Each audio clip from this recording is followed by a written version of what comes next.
and welcome to St. Louis Organics Presents Who's to Blame? The podcast, episode 519. If you're listening on any of the social media platforms, podcasting platforms, thank you so much. If you tuned in and watching our live version on our Facebook page, Who's to Blame? Twitter at W2B Dre Montez or YouTube Dre Montez, thank you so much. Nice round of applause for you. But don't forget to check out our website at www.dremontez.com. We have high fives in the building all over the place. Chest bump. Let's hug it on out. And hug this thing on out. Get in there for the real thing. Oh, there you go. I think a good hug goes away. It's like a pat on the rump when you're leaving a house if you live with a loved one. You know, you have a live-in partner. They pat you on the tush. Have a good day, baby. You know, it goes a long way. It goes a long way. A hug and a good old pat on the old tush goes a long way for you, for sure. If you're celebrating a birthday today, happy birthday to you. If you're celebrating an anniversary, happy anniversary to you. If you just had a kid, congratulations. If you just started living with someone, and this is your first time, or the fact you're doing it again, we hope it all works out for you. Got our best interests at heart. We just want you guys to be happy. That's all it's about. If you're purchasing a vehicle for the first time, been working hard for it, you get what you want, and you're not doing it with tax money because you're going to keep the damn car past 30 days. Well, there you go. We're rooting for you. And I think the way this weather has been going here, I think we're all in a good mood. That includes Willie and I. Willie and I getting it in for sure. And we do have our affirmations for the day. We're going to let it go. Ignore them. Give it time. Don't compete. Stay calm. It's on you. And laugh. You got to do that. That laughing is key, you know. You can just brush shit off, you know, with a good laugh. Yeah, keep it on moving. You're not getting to me today. Not today. I tell you what we can do today. We can prepare you for tax season. As we know, most of you like to wait until the last minute. Unlimited taxes and more. Give them a call today at 844-563-1040. Again, it's 844-563-1040. Or stop by their location in Central West End, 709 North Euclid. Get it done today. I'm trying to help you out, okay? Trying to help you out. And also, if you're in the Oklahoma or Texas area, CertaPro painters are here to serve you for sure. Shout out to Oklahoma City and the crew and the boys. It is time to get the band back together, you know. As you get older, people scatter out. You know, they're not running away from you. There's another whole world out here to see. There's another part of life to see. And you live it and you see it the best way you can. But you keep that communication going. And you always make it a way or a possibility of getting back together with your boys, your crew, your girls, them motherfuckers. And it feels good to have that connection. You know, people have families, different jobs, scheduling conflicts, interests, social media. Just people grow and evolve. They're not doing it to be different. It's just how life turns out to be. And I think that makes me get on this next episode here, 519 of Who's to Blame, the podcast of, is it still fun? Meaning to watch sports. Is it still hold that excitement it did when you first got involved in the watching sports or playing sports or being around?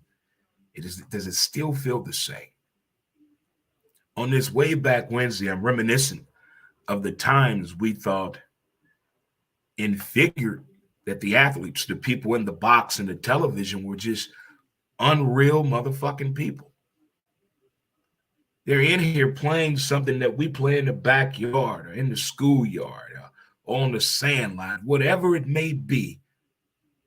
But they're doing the same thing we're doing, but they're on TV. And we wanted to be there with them. Then we wanted to be right there with them. We started mimicking them, putting on clothes around the house, trying to dress like them. From body language to the way they wore their uniform. And we were just invested in all of this. But there's a turning point.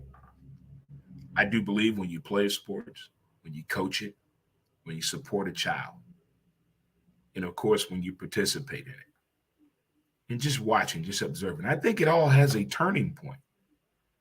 You see a different version of it from a different way that you never thought you would see it. And then you stand back and you sit back and you wonder, why? Damn. What's wrong with me? Why am I looking at it this way? Why am I making it bigger than what it is? Why can't I just appreciate for what's in front of me? But that's the evolvement and the evolution of the game and you as a growing individual. You're growing to want more from the game, and there's nothing wrong with that.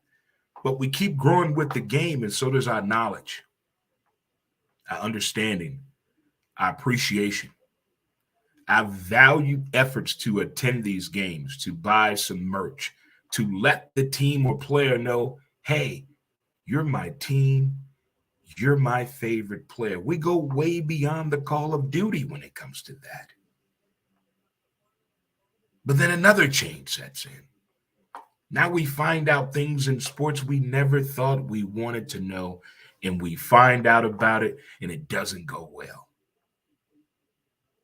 We learn that athletes have a personal life. We find out how much money they make, what type of house they live in, what their parents look like. They let us know all of this. At the same time, we're saying to ourselves, what are we supposed to do with this information when it comes to us just watching and appreciating the particular sport that we're into, following our favorite player, following our favorite team? What does that have to do with this? And we keep going. They keep trying to force that on us to make it fucking matter. And now you're at a point where you're sitting back and you're looking down on this sport you used to just love to be around and a part of, and feel like it would be no other greater feeling than to watch and to play this particular sport. And now you're at a point where I think the information is just too much. Is it still fun? Who's to blame for that? For taking away the fun from the game by letting us know too much, way too young. I didn't need to know that about my favorite player team at 15 years old. At 21, I don't need to know they're into the same things I'm into. They've given us way too much information to care about a particular team or sport or player. We know way too much than we need to know. Think about it. Way back yesterday, way back Wednesday thought, back in the day when I was a kid, but I'm not a kid anymore, I used to sit and reminisce about these days when we just rooted for the player and the team. Wasn't that fun? But now we know how much money they make, who they married to, their side chick, the school their kids go to. The other kids gonna be worth the fuck in a particular sport. Why y'all still together? Why are you doing this? Stop going to the strip club. Why did you sign that contract? Cut him. That's too much money. Why is he your agent? We're doing all that just to cheer for the team and the player. But back in the day, it was just cheer for the team and the player and boo. But now we bring all extra shit in there. For what reason? To no avail. What are we getting out of this by knowing all of that information? I appreciated it more when I didn't know a fucking thing. But now you want us to compartmentalize all that. Build that and put that over here. Put that over here. And put that over here. And still agree to all these rules and regulations just to watch a game the way we used to with love and appreciation. We can't do it. It's become improbable. Not impossible, improbable. I don't know how do we go back to less information, more excitement, more fan engaging opportunity? Because sitting back now, whether it's the NBA and all the beefing that's been going on the court with teammates, off the court on social media, IG and Twitter, for what? Not every team is going to go to the playoffs. Only one team can win the ship. Of all that beefing going on, who really stands the upper hand and winner out of that scenario when it comes to the NBA? Not one. Not one. They told us in the past 2 weeks they only care about the postseason. Well, now is the time. But I think the overall statement of this segment, do you still watch? Is it still fun to watch? I enjoy it, but the enjoyment is different now. I try to block out the noise of knowing too much information. I used to be around like the TMZ of these athletes, and I got to a point I don't care. I don't care who you're sleeping with. Get as much ass as you can before you get married. That's my best advice. If you're married and you're going to cheat, don't get caught. Boom. But if you want to play this game and then get married afterwards, okay.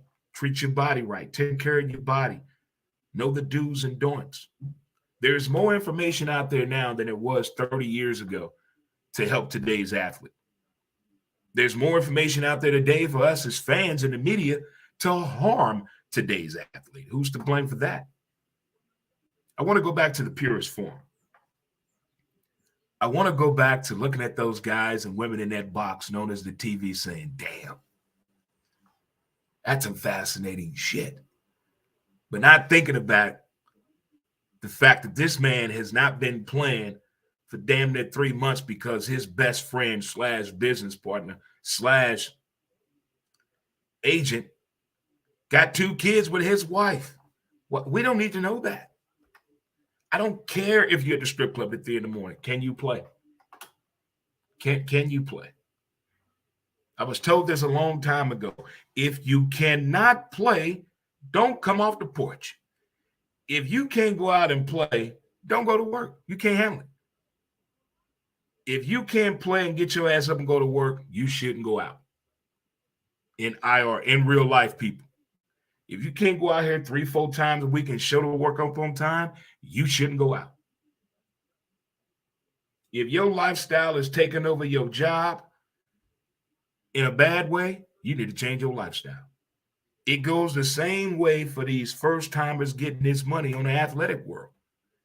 Before we knew how much they made, we just thought they were in a United Way commercial at halftime, doing a Pepsi, maybe a beer commercial, but being on the Battle of the Network Stars. That's about it. Now they're doing way too damn much. And you want us to believe with all these rules and regulations and different collective bargaining agreements, how are you supposed to work out and get better in this game? They're limiting that. So who's going to win this whole situation on having the enjoyment of watching and continue to watch sports? We know the game is changing and evolving, but I get that. But the gist of the game itself does it have to be that different as it is now? As a person that loves sports to the fullest, I give you my undivided attention each and every time. But I feel the past 5 years, we're missing each other on this one-on-one conversation. It's like I'm not getting any eye contact. You're not listening to my ideas, what I'm bringing to the table. You're telling me there's a box to put my comments in and my ideas, but no one's going in a box to go in there and read anything. Hello, America. Who's to blame for that? There has to be a common ground on information. There has to be. If we can limit how much information that we want people to know about us, I kind of think the same thing needs to be done for athletes. I don't want to know all of that. I really don't. Because it makes us question what's going on the field. You never heard in the 70s and 80s, well, I wonder what's going on with in Tom Brunansky's life that he can't concentrate on hitting a curveball. You never heard that. Never heard that. But today we hear about everything else other than the particular sport that they're playing. I like the story of falling in love with a particular sport. I love that. Why you wear that number. I love that. Why you going to that school or university. I love that. And you make it there and you turn around and you thank everybody. I like that. But that other shit, can we pause? I don't care who you dated in high school. Don't care. How many baby mamas you got? None of I don't care. Do you want to play ball? Do you know what's expected of you? Are you prepared mentally and physically? If those are all head nod yeses, let's go. There's any doubt, don't do it. Because the information is out there for you to find out right now if you want to do this thing or not. One thing's for sure, the media is not going to let up on your ass. Whether you're good or bad, criticism is coming. It's coming. You can get your dirt on your flowers. Just look at its growth because they ain't nothing but fertilizer. Hello, America. Who's to blame? But the original discussion, is it still fun knowing what you know now about sports as opposed to when you were a kid just watching sports? That's a big difference. There's a big difference. You know, I never thought about thinking about an announcer's wife or of announcers cheating when they go to commercial break. I never thought about that shit. What's in the cup? What they drinking on the sideline? What he put in that towel up his nose? I never thought about that shit. But now I'm thinking about this because they go through trials and tribulations like we do. Athletes have a bad day. They're in fucked up relationships. Not all their wives and kids like them. One of their family members is stealing from them. Don't want them to do well. And they have to go out there and listen to the BS that we're doing and the media and our weird ass signs and go out here and produce.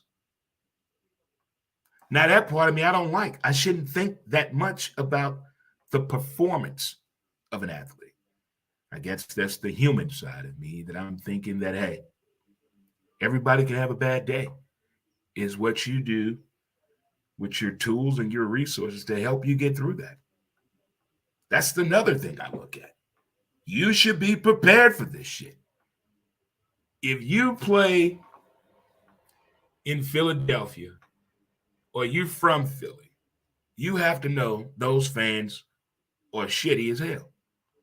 They booed Santa Claus. Let me tell you, they did the baseball game yesterday in Philly.